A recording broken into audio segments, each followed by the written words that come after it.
isfurisiyo dhibaato lama soo dhaxmarin iyo gacan qaad midnaba ima soo marin dadkan inta badan waxay aaminaan in wadankan dadka ku noole ay qool ku wada joogaan iyo isrixrix idinku arintaas ma idin soo marin maarmuleen hadduu weynaado oo soddon gaadho xiibsi waa inuu iska dulqaato ma aha qool ma jirahay reer baadiye aan ahayn reer magaal ma aan ahayn laakiin inaan magaalo joogayna way jirtay inaan baadiyaha artagan caymin hayoon reer hayana waa jirtay laakiin reerku si fiican baan u wada noolayn dad isjecel baan ahayn si bini'aadamnimana waan u wada dhaqmi jirnay anoo yar baan heer u noqday isagoo heer hore leh markaan xanuunsadayna wixii u kari karo waxba igama hagran jirin aad buu ii ixtiraami jiray annaanu ixtiraami jiray si fiican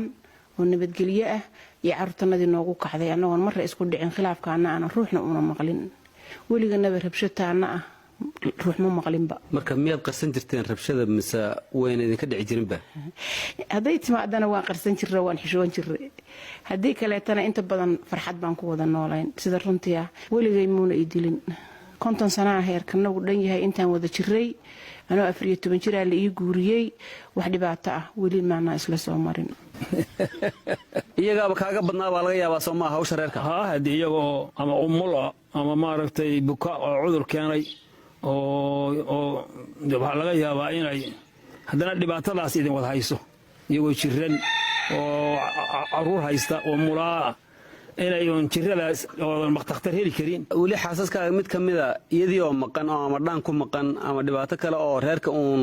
hawshiisa ku maqan wax ma soo karisay dhaan waa jiraa aan dhaamiyay oo meel riti ka soo raray oo biyaha ka helay way jirtaa waa la heli laakiin karin aniga oo Maryama dadkan hadda guurkooda sideed u aragtaa wallaahi waxaan u arkaa dadka lifan oo maaragtay aan isxurmaynayn inay ku badan yihiin waxa uu nolol fiican buu inuu ninku gabadha u sameeyo yaa sanaanta keenaysa haantu caanaha waxay ku dhashaa suba gabaay Soomaalidu dhigi jirtay kugusan taa ma taqaanaa waa caanaha in la ururiyo oo la asooso oo la hagaajiyo asoostii hadduu reerkii laga waayo hadii gabadha ilmo uun iskama dhali karto meel wax ka keentana male iyadoo kun bay ku fadhidaay ninkii xaqiisa arnaa isagu haduu ka tagay kalifka furista raga wada inta badan sidaan u arkaa anigu israaqad baheli maayo reer khilaaf badan xilligiin iyo hadda dadka jooga waxa isleedahay ku kala duwan yihiin badan waa maxay kala duwanaanshaha dadkii macnaha sidaa u rafaadsanaa yaa ka asturaal badnaa heerkan kadaato hadda ladan ee rabbixiyo intifaacda Ilaahay siiyay yaa ka asturaal badnaa marka waxaan dhihi lahaa gabdhihii wiilasha Soomaaliyeed inay isu samraan oo kala dadaalaan oo mustaqbalkooda ka fikiraan aayahooda ka fikiraan caruurta tahriibaysa ee macnaha dhaqaaqaysa waxay u badan tahay caruur dhaqan fiican aan haysanin inay tahay oo gurigooda aan si fiican looga soo barbaarin aan gurigooda si fiican looga barbaarinaynin dadkoodii oo iscunahaya inay arkahayaan aabahoodii hooyadooda ama isfurayba ama se ifurta maalin kasta isku haya inay arkahayaan caruurta niyada ka wada dhimani meeshan maxaad ka joogtaa wiil walba dhihimad adigu dan qabsatid sidan gurigiiniba haduu yahay islaantii bukto yaa wiil yar dab shiday waxaan arkay kildhiga oo korkiisa ololkii marayo isagu isan qaadilay uusan ku gubanaadu ka gaarmaan waa u tagay kolkaan u tagay kildhiga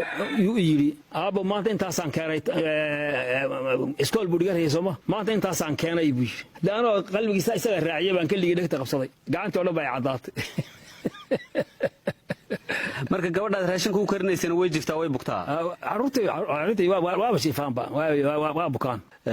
qoolku garab ku saaran yahay ay ahaayeen oo raggu damtuun ku han jiray gabdhaha haweenka qaar la dilo way jireen waan arki jiray laakiin lama wada dili jirin